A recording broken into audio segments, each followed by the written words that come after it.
Captain மறைவுக்கு பின்னாடி பாத்தீங்கன்னாக்கா அம்மா அவங்க வந்து பாத்தீங்கன்னா அந்நியர் தலைமையில் வந்து மாநாடு நடக்குது. இது எப்படி பாக்குறீங்க? எப்படி இருக்கு? இல்ல, ஒரு கணம் யோசிக்கும் போது எங்களுக்கு எல்லாம் கொஞ்சம் கஷ்டமா இருக்கு, வருத்தமா இருக்கு. ஏன்னா கேப்டனுடைய மாநாடெல்லாம் நாங்க வந்து சந்திச்சவங்க. இந்த கேப்டன் மறைவுக்கு பிறகு அந்நியார் அவருடைய தலைமையில முதலாக இந்த மாநாடை நாங்க சந்திக்கிறோம்.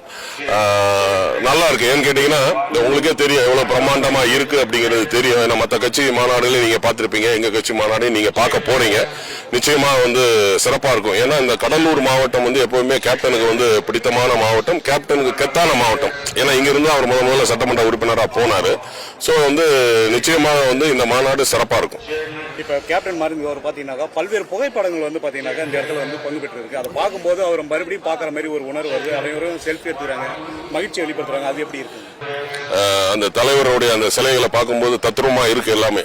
நம்ம நிர்வாகிகள், நம்ம தொண்டர்கள் எல்லாருமே வந்து பாத்தீங்கன்னா அதை வந்து தலைவர் கூட இருந்து போட்டோ எடுக்கிற மாதிரி ஃபீல் பண்ணி எல்லாருமே வந்து போட்டோ எடுக்கிறாங்க. அது வந்து ஒரு வகையில் வந்து பாத்தீங்கன்னா தலைவர் மேல உள்ள அன்பு. ஏன்னா ஒரு தலைவர் எப்படி இருக்கணுங்கிறதுக்கு உதாரணம் யாருன்னு கேட்டீங்கன்னா எங்க தலைவர் தான், கேப்டன் தான்.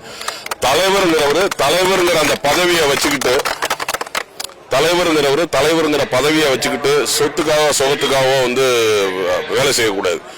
மக்களுக்காக, மக்களுடைய துயரை துடைக்கிறவன் தான் தலைவன். மக்கள் கண்ணீர் வர வைக்கிறவன் தலைவன் கிடையாது.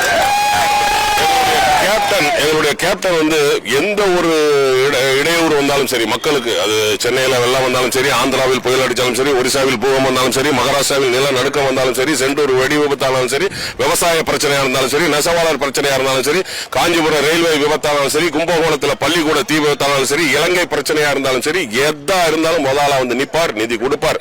இது தமிழ்நாட்டுல மட்டும் கிடையாது. தமிழ்நாட்டுக்கு மட்டும் இல்ல, அவர் இந்தியா முழுவதுமே அவர் நிதி கொடுத்திருக்கிறார். புரியுதுங்களா? இந்தியா முழுவதுமே அவர் கொடுத்திருக்கிறார்.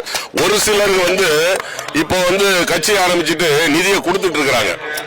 அவங்க பாலன் பிராட்லயே வந்து கேப்டன் வந்து ஏழைகளுக்கு செஞ்சாரு, நிதி கொடுத்தார். அதனால வந்து நிச்சயமாக இந்த 26 ஒரு திருப்பு முனையா இருக்கும். நாங்க எங்க போறோமோ அவங்க தான் ஆட்சி அமைப்பாங்க.